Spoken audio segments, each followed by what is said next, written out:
welcome. Thank you for joining Engaging Remote Volunteers, Building Capacity Across the Miles. I'm so pleased to be joining you today to be speaking about this topic. I am Beth Steinhorn, President of VQ Volunteer Strategies, and we work with organizations of all kinds to help increase impact by leveraging volunteer talent, which I believe many of you are also focused on doing in your own organizations and in your own communities. So many organizations shifted our practice, as we all know, 2.5 years ago. And as we're coming through those challenging times, many of us are left wondering, which of these practices should we retain? Which should we leave behind? Which, if any, should we be expanding even further? And certainly among those practices and innovations and adaptations that we have embarked on is, of course, engaging virtual volunteers or remote volunteers. So by the end of our hour here today, after defining virtual and remote volunteering, talking about how to develop roles that are strategic, finding and screening virtual or remote volunteers, what are some of the unique practices that we can embrace? How do we equip remote volunteers and virtual volunteers for success? And how do we build accountability in this hybrid world? I hope that after covering those topics, you will leave with some answers and some ideas around those questions. What should I retain? Are there any practices we should be leaving behind? And where do we have opportunities to expand the engagement of remote volunteers? So I want to start by just getting some of our terminology in order. Let me define virtual volunteering for you briefly. According to one of the kind of Bibles of virtual volunteering, the last virtual volunteering guidebook by the late Susan Ellis and Jane Craven. They define virtual volunteering as activities completed in whole or in part using the internet or internet-connected devices. I want to note that I intentionally, in talking with our colleagues at Volunteer Florida, we intentionally broaden this term to remote volunteering because while virtual volunteering certainly isn't new, we'll talk about that in a second, neither is remote volunteering. And I firmly believe that remote volunteering, which incorporates virtual volunteers, this internet connected device thing, but that has really been in existence even before the advent of the technology that allows us to connect through the internet. Think about pro bono lawyers. Think about for those who've been in the field for a few decades, emailing documents or even faxing documents back and forth to review. Volunteers who helped write grants from home. I worked in museums. I started my career in museums, and since well before the internet and even, dare I say, before email, we had volunteers who developed outreach programs who would check in by phone and occasionally in person and then go out and deliver outreach programs. We had volunteers across the whole region collecting data on issues of scientific importance like tracking migratory birds and sharing data from their particular areas. So remote volunteering broadens beyond just that virtual piece of connecting through technology, whereas remote can include that, but also include doing work from simply from elsewhere. And that's really what we mean here. While I'm going to use the terms interchangeably throughout this discussion, I also want to share one risk or something to be aware of when we use the term virtual, and that is that we certainly want to make sure that we don't imply in any way that virtual volunteering isn't real. It is very real and very impactful, especially if we follow some of the processes that I'll be sharing today. So let's start with some of the benefits to engaging volunteers remotely or virtually. Of course, the pandemic uh, brought about concerns for health. It greatly limited in-person volunteering. So we were forced in many situations to engage people virtually in order to keep them connected to our mission or to forge connections with the mission during a time when we were told to shelter in place. Um, Additionally, many people were being laid off and had skills, and we know that engaging as a volunteer, serving as a volunteer, is a really viable and attractive addition to a resume. But in addition to the more recent accelerations, the recent reasons that forced us, the conditions that forced us in many ways to engage volunteers virtually, there are many other reasons, including cost effectiveness. Engaging virtual volunteers can help us steward our financial resources more wisely. It certainly can increase the accessibility of volunteering, providing access to more volunteers, making volunteering accessible not only to people in remote areas, but people who, for whatever reason, are homebound or simply work the same hours that your traditional office hours are at your organization, and they can do this work at home or from offices on evenings and weekends. It can also really help diversify the workforce with people of multiple abilities from multiple geographies, and engage them in your mission. And finally, it's yet another way to simply increase your capacity and, of course, your impact. This is all about mission delivery. Despite the fact that engaging volunteers virtually is not new, it's been around for decades, there remain myths about engaging volunteers remotely or especially virtually, focusing on this technology piece. So I just want to take a brief moment and dispel some of those myths around who's interested in engaging virtually. Some people believe that virtual volunteers are those who don't have time, but actually virtual, to engage in a 4-hour shift, so to speak.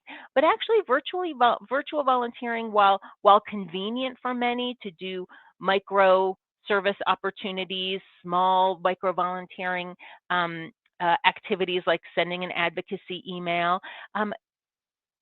virtual volunteering is great for people who any volunteer, no matter the amount of time.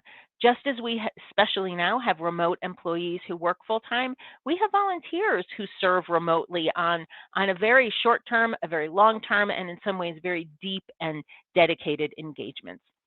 Some people believe falsely that those who engage volunteering in virtual volunteering don't want to engage in person. And the idea that there are virtual volunteers and there are in-person volunteers, but that these are entirely separate groups is simply not true. Being a blended workforce doesn't mean some people work at home all the time and some people work in person. It's the same with volunteering. People like to do both. It provides that flexibility that so many volunteers today demand and expect. Another myth is that people who engage as volunteers virtually are only involved in technology-related tasks, and that's simply not true. And I'll be sharing examples today, like some that I've already named: writing grants, developing curricula, tracking scientific information, working on trails, even visiting clients at home. Those are all they may be technology facilitated activities in terms of reporting, but they are not technology tasks.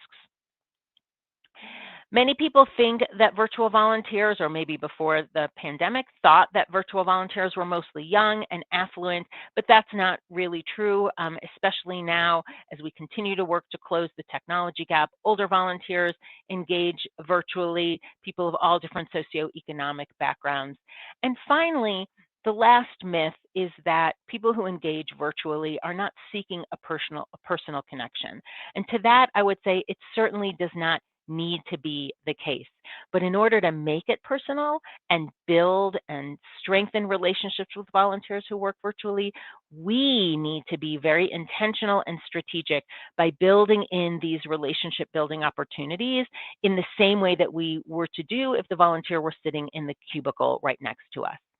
So let me share, I want to start with just a brief story that helps paint that picture of the maybe overcoming that myth, or some of those myths. You may be familiar with a nationwide organization known as Osher Lifelong Learning Institute, sometimes shortened to the acronym OLLI. These are volunteer-driven adult education organizations that are generally based in a university setting or in some other community agency, community resource center of sorts. And throughout the United States, there are OLLIs that basically are membership organizations for those 55 plus. And by joining the OLLI, by joining the Institute, your membership gives you access to a number of educational courses, often volunteer taught, sometimes faculty led. And of course, at the beginning of the pandemic, OLLI across the whole Osher across the whole nation needed to shift and figure out how to offer programs virtually, which they had not previously done. And to do that, as a volunteer-led organization, they needed to rely on volunteers. Their volunteers are their members, 55 plus. So first, let's just cross off that myth of, older adults don't engage virtually. Many of them did.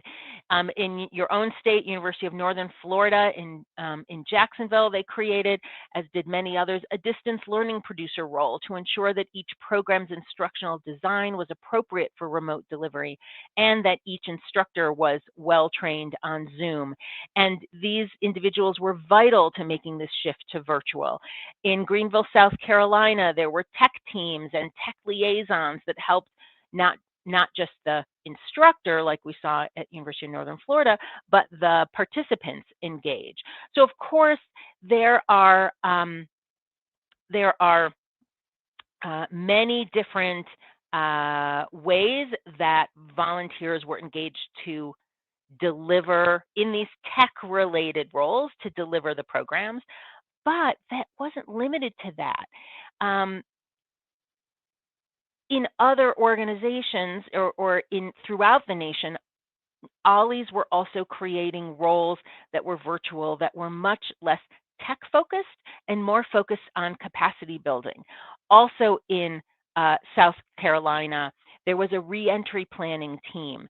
The long range planning chair shifted the focus of that team to look really intentionally at the varied opportunities and challenges that would come with re-entering in person. And so they engaged medical experts, architects, AV experts, all from their membership to be able to think about what that return would look like ongoingly. In other organizations, they engaged financial experts to look at the financial implications of continuing with a hybrid model. So these are capacity building roles that were vital to the sustainability of the organization and were not tech focused. Again, it really it crosses off a lot of those myths that I just shared in just that one organization. So I'd love to get a sense from those who are kind of in the room, so to speak, and get your input. There's a poll that you should see on your screen that asks what your organization did in, what brought you, maybe what brought you to this session, what prior to the pandemic did your organization engage in? So hopefully you're seeing that on the screen here. And you can weigh in, had you engaged many volunteers remotely? Had you had a few volunteers engaging remotely? Had you considered engaging virtually but hadn't yet implemented it or hadn't even really considered it yet? While we wait for a few others to weigh in on the poll, I'll also note that on this dashboard, I'll call it, on the side of your screen is also the chat option. And throughout, I'll be monitoring the chat. So please feel free to weigh in with questions. If they're relevant to what I'm talking about and we see them, I will try and answer them in real time right then when I'm on the topic. And if not, there will certainly be time at the end for Q&A. So let's make this as participatory as we can and make the most of this technology. So please add your questions. So with that, I'm going to be closing the poll in just a couple seconds. So get your answers in, and I'm going to close it in 3, 2, 1. Okay. Okay, Beth, so yes. you're in good shape. Hi. Hi. Sorry about that. I wanted to be sure you were in good shape to close. So you're fine. Yes, Sorry. but when I closed it, I realized I lost the ability to see what the responses were. But that's okay. That's You right. go to the It was closed predominantly, it's all right. I remember Okay. what it was. We basically had two sets of answers. We had a couple people who had engaged a few volunteers remotely. Thank you, Javita. And then many others, I think it was the majority, hadn't yet seriously considered virtual volunteers. So with that, I think that it would be really helpful, and I'm glad to hear kind of where we were in terms of your practice. And I invite those who had a few volunteers engaging remotely to also use the chat at any point, and please feel free to weigh in with your with any examples. Oh, and thank you, Javita. 52% had not yet seriously considered virtual volunteers. Perfect. And then a couple I know had been doing so. So again, I invite you to weigh in with any examples that you want to share or experiences using that chat. Thank you, Javita.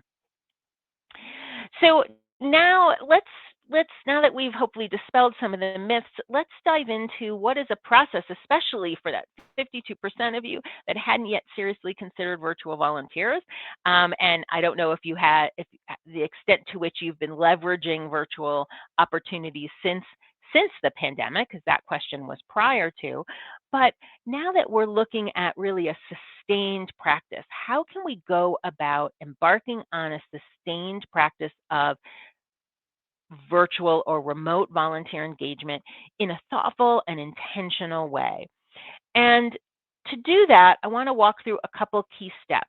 It starts with assessing your current roles, understanding the state of the state at your organization. And what you might be surprised is that you may not think that you engage volunteers remotely, but maybe you already do. So we'll talk about that.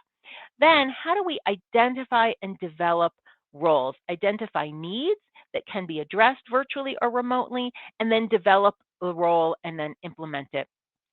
And finally, we also want throughout to be thinking about ensuring buy-in, ensuring that there's buy-in and support from those across the agency, especially those who will be in some way or another supporting or interacting with remote or virtual volunteers. So let's start with this idea of assessing current virtual engagement. It's really helpful to look at and identify what volunteer work is already being completed remotely. Second, how effective are these roles, and can you leverage these opportunities to expand? So Karen weighed in. Thank you, Karen. You shared one of the ways you already have engaged volunteers. You've engaged some college students to do research remotely, obviously, for programs that you are considering for your 5 museums. I love that. It's a great way to engage and partner with higher education. It's a way to connect young adults to your mission and really build capacity to gather important information for exhibit development or program development and engage students in research to support that. There may be other ways that your institution has been engaging virtual volunteers. Do you have volunteers visiting clients at home? That might be a remote activity. Do they check in by phone or email or tablets, a virtual engagement? Do you have pro bono attorneys or real estate professionals or others? Those are remote volunteers as well. Of course, a lot of this expanded in recent years, but as we are more able to safely go back to in-person visits, in-person meal delivery, things like that, we're really faced with that question of, are there benefits to continuing this? And I think that it's really important to address that question by looking at our needs. So once we understand what the current state of engagement is, and thank you, Irma, you just weighed in saying that you have community partners as virtual readers to students, which is great. So you may be faced with, is it helpful to continue to have them be virtual? Would it be better to return back to school? I think it's important to answer that question in part by looking at your needs. What need might it continue to address if you engage at least some volunteers virtually on an ongoing basis to be reading partners for students? So hopefully we'll come back to that a little bit. So you want to look at identifying the needs, assess the viability. Is it viable and feasible to engage a volunteer to support or address that need? Determine the appropriate format for the role. Develop a position description, which we're going to talk about, and then, of course, implement the role. So we're going to talk about that, the recruiting, screening, placing, and engaging in a moment. But let's start with this identifying needs.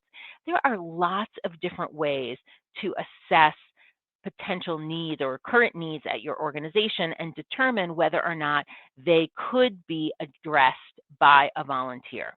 You can certainly conduct a formal needs assessment with a survey of staff. You can, as a lead in volunteer engagement or an executive lead, visit different department meetings and ask them to think about service delivery, think about things on your colleagues' to-do lists, and just listen. I recently did a webinar where we featured a story from Islamic Relief USA, where their national volunteer assistant director for national volunteer engagement he and his team attended other department meetings, and in doing so were able to hear some of the pain points around capacity and bandwidth that other departments, including their programs team, were describing. And they could then suggest, we might be able to engage a volunteer to help behind the scenes to help free you up to address some of the work you really need to be doing. So attending department meetings, actually another organization many years ago, we worked with Peggy Animals Animal Rescue League in Florida, and this was one of the tactics that volunteer coordinator did. Surveys weren't going to work, big presentations weren't going to work, just sitting in department meetings, going around the entire shelter and getting to know folks. One of the things she was able to do was to pose hypothetical questions like, if you got funding that was earmarked to build your capacity, as long as it was to hire a part-time or temporary employee, who would you hire and why? And I know that with labor laws, we want to be careful where this is a hypothetical question, but in many cases that question sparks ideas among your colleagues. Well, if I had funds, I would really hire someone to help do the data entry that I'm saddled with doing. Well, a volunteer might be able to do that. If I had funds to hire someone on a temporary basis, I would hire a marketing consultant to help review all of our messaging. Well, you might be able to have a pro bono marketing expert to help with that. So it helps open up some of the ideas. You could also engage in what's called a process analysis. Ask a team to flow chart a process. It could be accounts payable, it could be program development, it could be event design and implementation. Look at where you have gaps and explore whether a volunteer could actually help address that. Another way to just get the conversation going around a needs assessment. Along this idea of a wish list, I'll share from my home state here in Colorado that History Colorado, our statewide history agency, within weeks of the closures in March of 2020, went to their archives department, and the archive said, we've always had it on our wish to have individuals help tag some of our historical photos, and that's something volunteers can do remotely. So they put it out online and promoted it as a way to make the collection more accessible and create additional resources for researchers around the world to access their online photo archives. And people not only from Colorado signed up, but from all around the world. I'll give another example, and 20 minutes into a program, it's always good to have some cute animals on the screen, so hopefully that'll keep you engaged. But I'll give this example from New Hampshire, Monadnock Humane Society. They had a challenge. Their challenge was that they had multiple technology needs, and they didn't know how to prioritize them. Technology needs like, should they upgrade their volunteer engagement software, or should they upgrade their kennel payment system for boarding of the animals? What about their veterinary and shelter operations technology? They needed expertise in technology to prioritize the work. So they engaged 2 volunteer consultants to assess needs. The interesting thing is these folks were not individuals who were typically attracted to, cute puppies and kittens, but they were very interested in leveraging their technology skills. And they were able to do this whole assessment predominantly on a remote basis. They interviewed the director, they interviewed employees, 9 employees of the Humane Society. They were able to compile their insights into a report, which I believe they gave in person, but they certainly could have done it virtually if need be.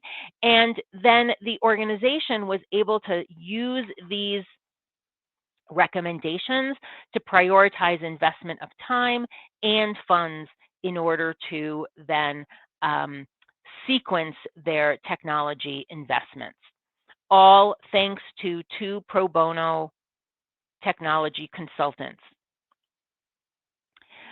Once you have some ideas of ways that you can engage volunteers remotely, it's important to not presume immediately that that role will work ongoingly, especially as a virtual role. You need to take some time and actually assess, is this role viable?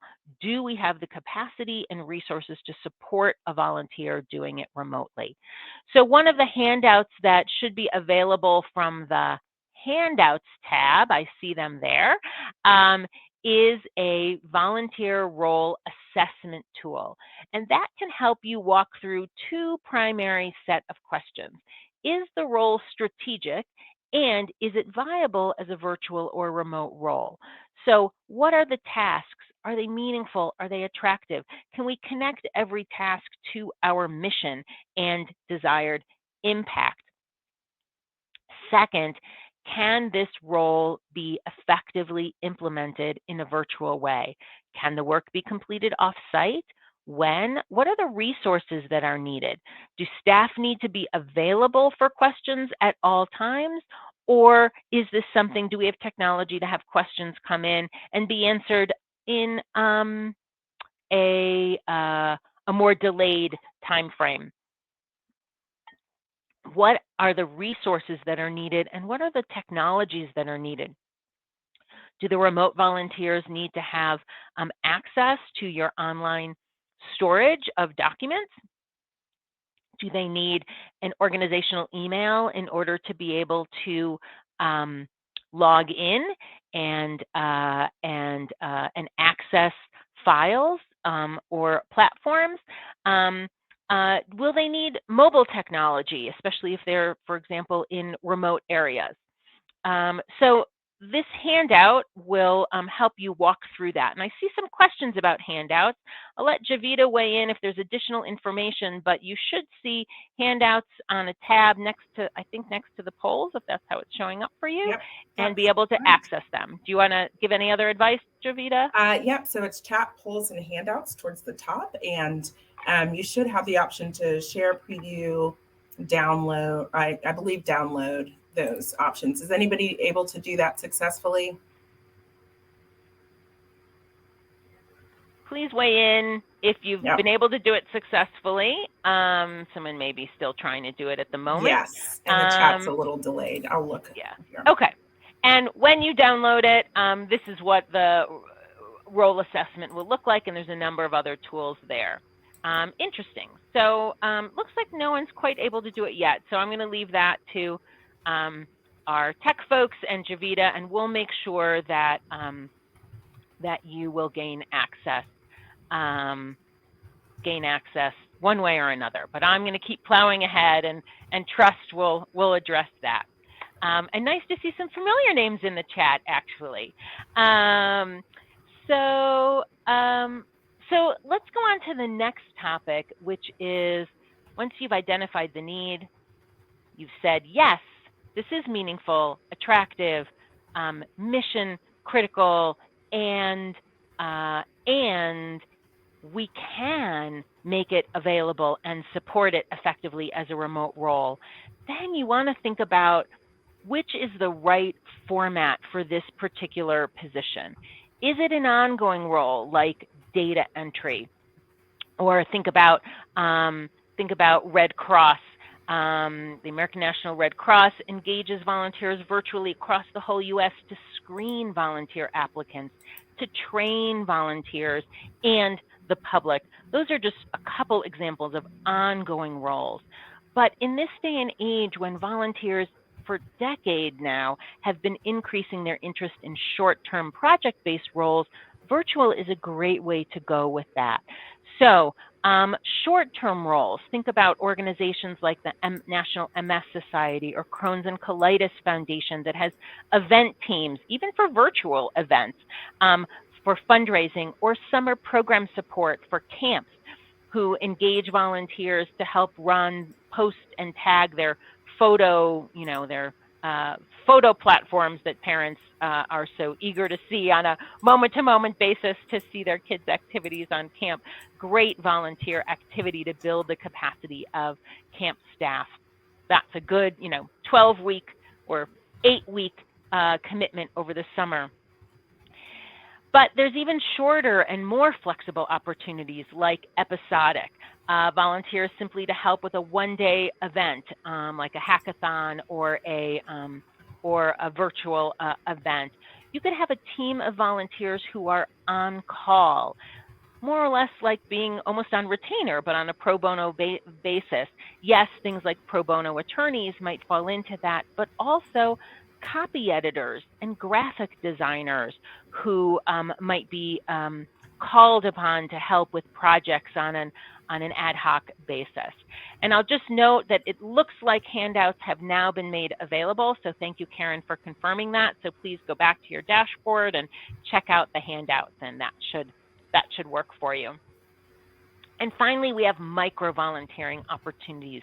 Lots of organizations through their websites and e-blasts put out calls for very short-term opportunities, most often things that will take an hour or less, things like advocacy, sending emails to legislators, messages about, I think about an organization like Best Friends Animal Society and National Animal Welfare Org that sends out alerts, and so many other advocacy organizations, immigration groups, et cetera, send out alerts about upcoming legislation regarding issues that their organization is involved with, or their advocacy arm of their organization is involved in. So these are all micro-volunteer opportunities, and even just understanding the breadth of opportunities or ways to format roles can help you as an organization or you as a volunteer engagement leader encourage other staff to think beyond just the ongoing roles. Well, how do I ongoingly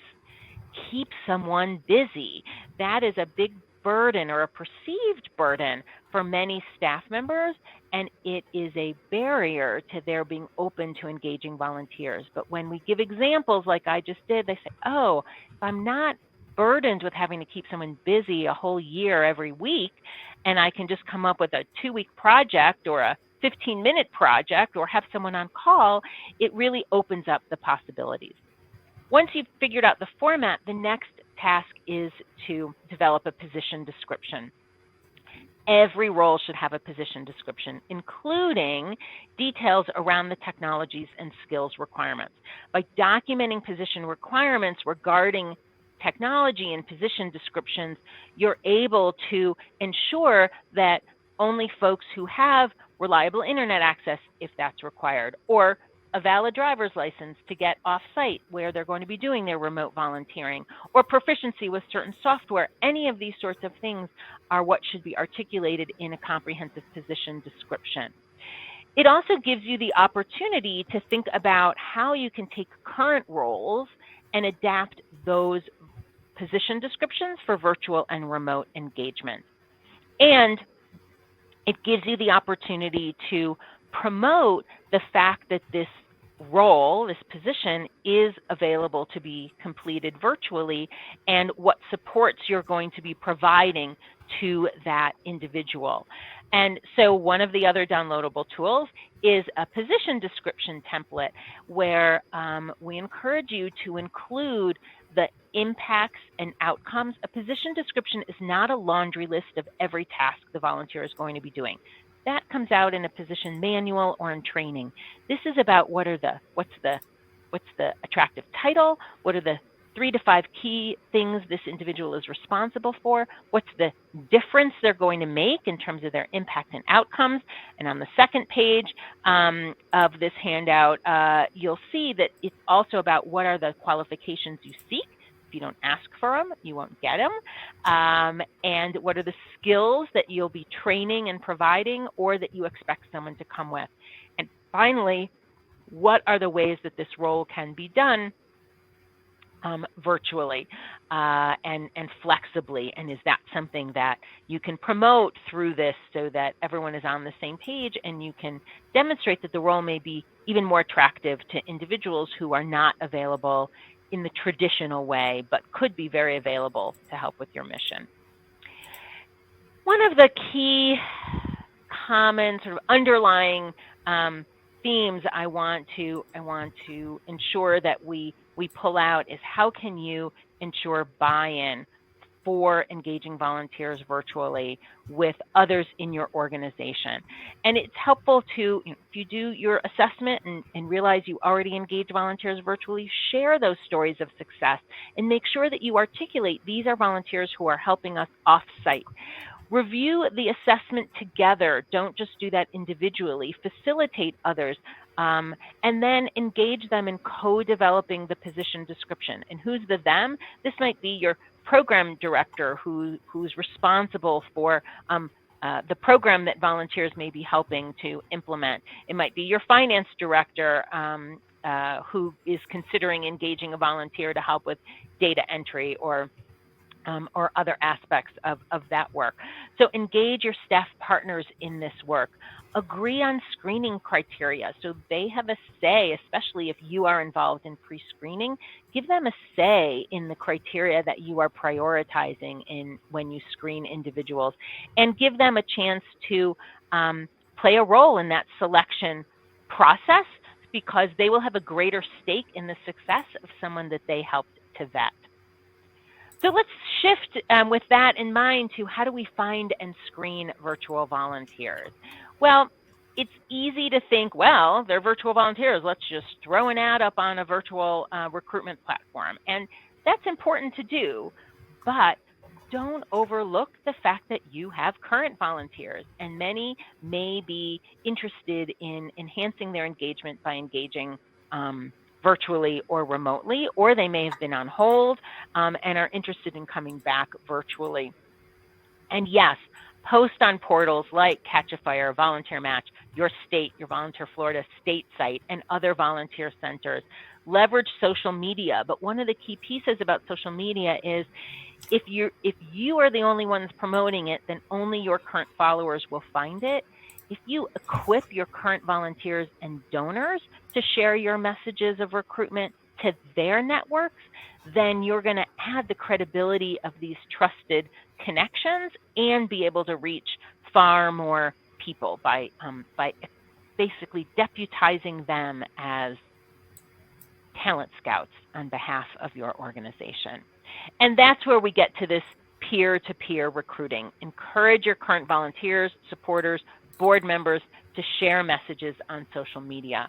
Going back to that example from History Colorado, which I first heard about, even though I've worked with them, I first heard about it on Facebook. This was literally their ad: be a digital volunteer. Volunteer your skills virtually to make Colorado history available for all.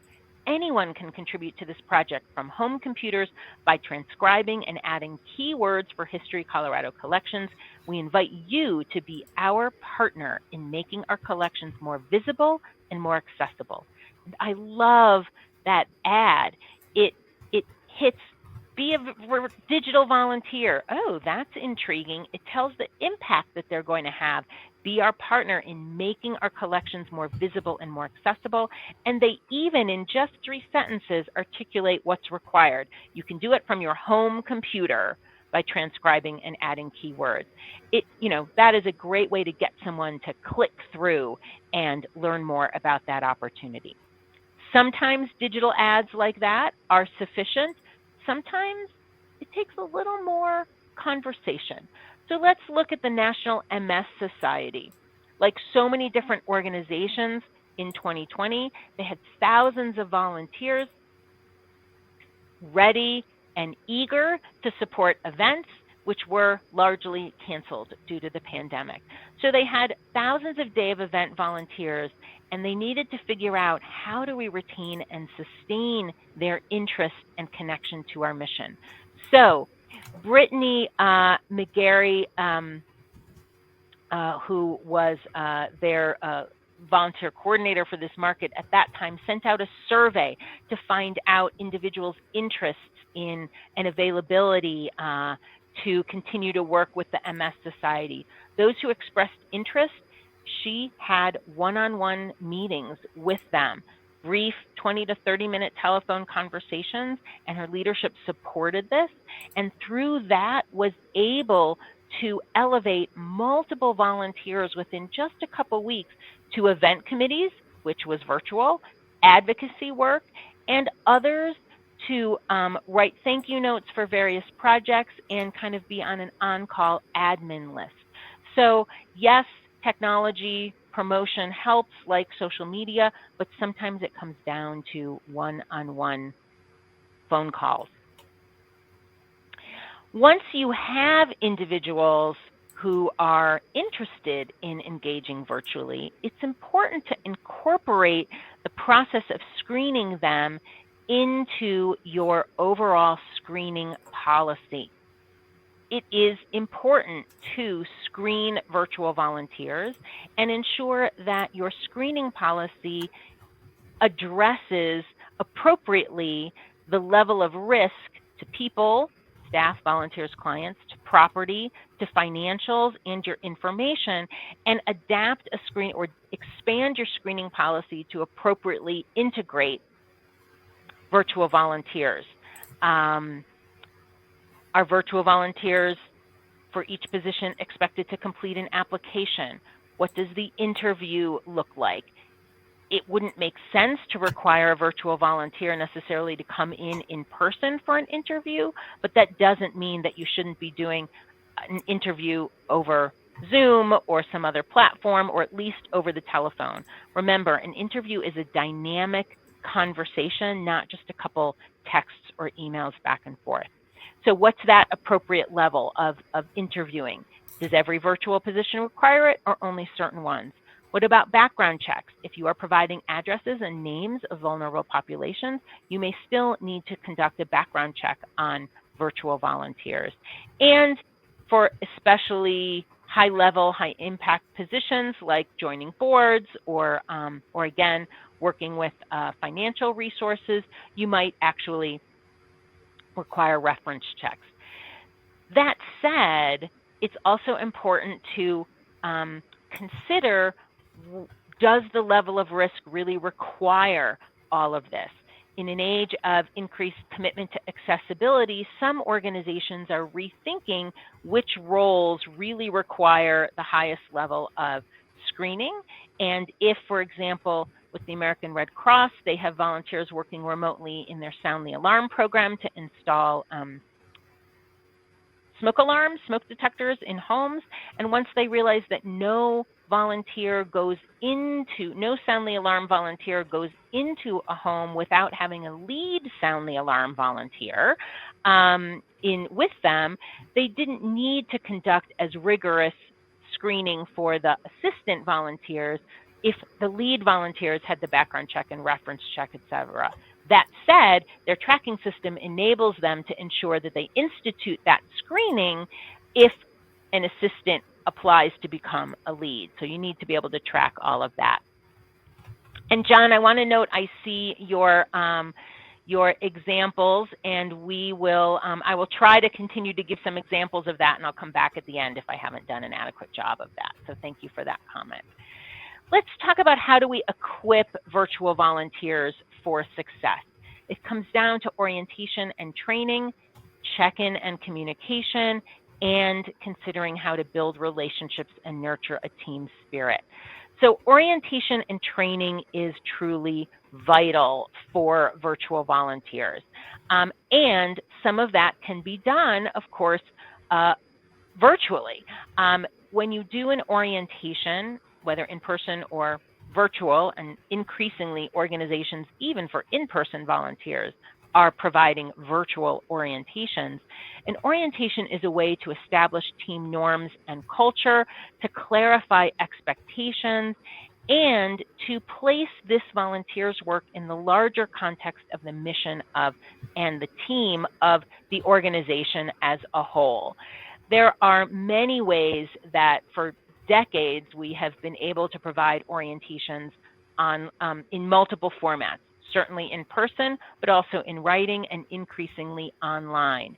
You can, like 9 Health Fair, provide a lot of orientations and even some role-specific training online, like these short videos for ambassador training guidelines. Of course, vital information is reviewed again when in this case, youth ambassadors come on site and are ready to be a youth ambassador at the health fair, but the process becomes much more accessible by having the chance to have seen the orientations online prior. And these roles for this statewide health agency, where they engage tens of thousands of volunteers across an entire state to facilitate and provide medical and non-medical resources at these health fairs, they are remote volunteers. The headquarters of this organization is sometimes hundreds of miles from the remote volunteer-led health fairs. And so all of the work leading up to and even including a health fair in a local community center or church or school is a remote opportunity. And in some cases, these vital volunteers, from youth who serve as ambassadors to phlebotomists who operate centrifuges, these are skilled volunteers who sometimes never actually meet in person with the staff members who facilitate the launch of these health fairs. I'll give another example, and John, hopefully this will be a good example for your question of seeking additional opportunities. And this is with an organization called the River Center, which is an organization that provides safety net services to families in this case in New Hampshire. And they had a part-time grant writer for the organization. And in fact, even that part-time grant writer is a volunteer. And they recognized that they needed additional support to write grants. And that since they had a model where they had this part-time grant writer, they thought they could potentially engage other volunteers as grant writers. And one of their solutions was to really think beyond their own organization. I love this example. It's a great example where training, I'm talking about onboarding and training here, also fueled recruitment. Here's how they merged training and recruitment. They decided to offer grant writing circles. What is that? It's essentially a 4-part class open to anyone in their community in order to learn how to write grants. The fee for taking the course was simply committing to researching and writing one grant for the River Center. So even, I mean, let's just unpack that for a moment, right? Even if the people who took the course decided not to stay on and volunteer with the River Center still won because they got the benefit of a grant written on their behalf at no cost. But of course, that isn't what happened. Many of the people who took the course decided to stay on. Some took their skills and leveraged them somewhere else, which in fact their executive director said, we're about helping our community. That's fine with us. A rising tide floats all boats. We're fine with increasing the capacity of our community to access financial resources. But some of the students did stay on, and one even moved out of state, and last I heard, still writes grants remotely for the River Center. What are some other ways we need to ensure that we're supporting virtual volunteers? We need to be much more intentional about checking in and communicating. With on-site volunteers, we say, oh, it's 12:30, it's time for us to do a circle around the facility and check in with volunteers. But you need to schedule it in more intentional ways in terms of phone calls and emails and checking of work or checking in on progress with volunteers who aren't just outside the door or down the hall. We want to make sure that the reporting structures are easy, but that they're there, that we're actually expecting reports and check-ins from virtual volunteers. And more than ever before, it's easy to invite remote volunteers into department meetings, with so many organizations still having many staff working remotely, or at least a certain number of days a week on a hybrid schedule working from home. It's easier than ever to engage virtual volunteers in all or part of your department meetings to really build that sense of teamwork. So let me share a couple other ideas for virtual roles. Some of these, hopefully, John, will fuel some of your desire for examples. City of Fort Collins was looking to engage skilled volunteers in a new way, and particularly in their natural areas department. And they decided that one of the ways to do that was to develop a cohort so that it was a 4-month project, and they'd be able to kind of test out and pilot having remote volunteers engaging for their skills, doing outdoor work and work from home. And so they put the call out to their natural area staff and said, fill out this project form. Do you have an idea of how to engage someone as a volunteer for just 4 months? And we'll help you find someone with those skills, and we'll also help you with the reporting and support. And some of the ideas that came in, and among those that were implemented, are these examples. They had 2 people working as data analysts, gathering, they were provided information from the rangers, and these 2 analysts were able to run reports and do predictive models and be able to really talk about and analyze the trends and patterns in interactions between rangers and the public. They also engaged, in this case, this woman on the far left here with the yellow hat. She's an expert in animal behavior, particularly canine training, and she was able to create training materials for, they call it the Bark Rangers, basically trail etiquette for dog owners, so that people could use the trails and protect the wildlife and still enjoy it with their pets. And then this guy with the yellow hat on the right was a researcher on some of the native history in the area, and his research helped inform some of the interpretation on the trails. In order to support them, they did the work remotely, but they still really built the idea that these virtual volunteers, these remote volunteers, were part of the team. They were invited into staff meetings. They had Friday meetings as a team and as a cohort. It was virtual. And in the end, they were expected to present on the results of their information to staff and even to city council. All of that helped them feel part of the city team, because they invested in building relationships. They shared information with the volunteers, but they also provided the opportunity for the volunteers to share information with the city as a whole. And that really helped to nurture this sense of team. The last topic I'll just touch on before we leave 5 minutes for Q&A is how do we nurture accountability in this virtual world?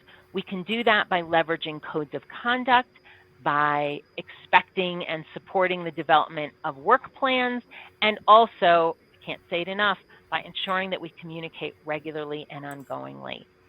It's helpful to have a code of conduct for how do we engage with each other virtually. We show up to meetings on time. We only attend virtually when I'm willing and able to sort of fully be there. We're going to test our technology ahead of time. We don't want to assume that even though we've all worked much more virtually than we had before, that every volunteer understands and will abide by these sort of assumed codes of conduct. It's helpful to perhaps agree to those. Work plans are a really valuable tool. It's a way to establish your goals, articulate the actions that you think will get you there, and how are we going to measure success? The most successful work plans are those that are co-developed between a volunteer and the staff partner, and that becomes your accountability tool. If all you're doing is reviewing, copy editing one document or helping with graphic design on one thing, you probably don't need a whole work plan.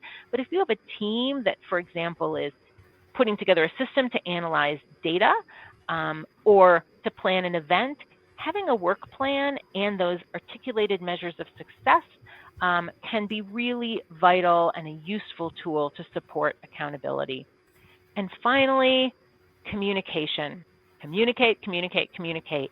We need to make sure that we share the same information with virtual volunteers as we do with in-person and vice versa.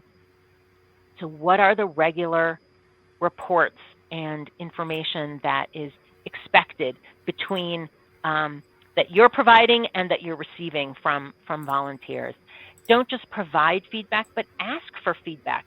Are you getting the information you need? Do you have the resources you need? Are our responses quick enough for you?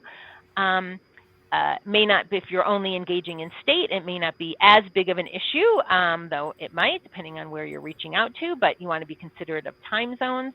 And ultimately, you certainly want to acknowledge impact in really meaningful and robust ways. Make sure that the virtual volunteers understand the impact that they are having on your mission, even if they're not in the cubicle next door to you. So we have about 4 minutes left. I'm happy to open it up for Q&A. I'll let you know that I believe a PDF of the slides is also available in the drop-down and in the handouts tab, and I have a number of different resources available and listed there for you to access and to help move your practice forward. And I hope that we've left you with some ideas and at least the start of answers to the question, what new roles can we create? Which ones that we've been piloting in the last couple of years should be sustained? And are there any that we should really expand in impactful ways to help our organization achieve mission by tapping into this remote resource of skilled volunteers?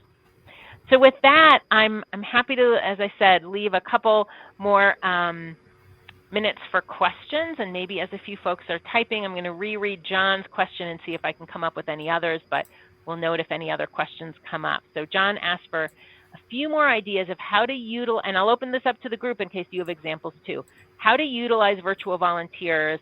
John works with recruiting volunteers for food pantries, schools, library, pet shelters, VSW, trail maintenance, and a museum. Just don't have ideas on how to transition virtual to any of these. So I'll give a couple examples beyond what I've already given. Libraries are engaging virtual. I've worked with libraries that have engaged virtual volunteers who set up an online retail version for their book sales. Great revenue source. I've worked with food pantries that have helped the organization institute digital pantry technology, which allows for more dignified service where clients can make selections about the foods that are available to them. And those same organizations engage volunteers off-site to help train clients on how to use that technology. Schools, we have tutoring, we have, I've worked with schools where they've engaged parents virtually to help design and actually update and produce newsletters for classrooms, so teachers were not burdened with that process. So those are just a couple examples, and I welcome any others from the participants. And Javita, do you have anything to add about resources from Volunteer Florida or any other questions? Well, first of all, thank you, Beth. You are extraordinary. We always love having you. Tons of resources, and that was so engaging and relevant.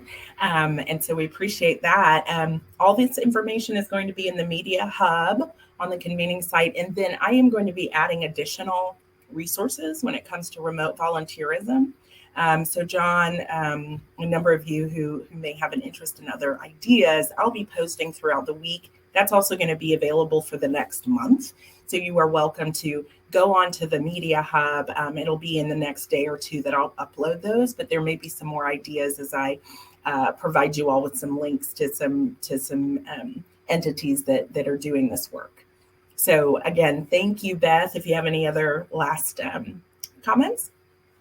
No, thank you all for participating, and good to connect with you virtually. See how easy it is? You can do that with volunteers as well. I wish you great success. Well said. Beth, thank you so much for everything. We appreciate you, and have a great day. Bye-bye, everyone. Thank you.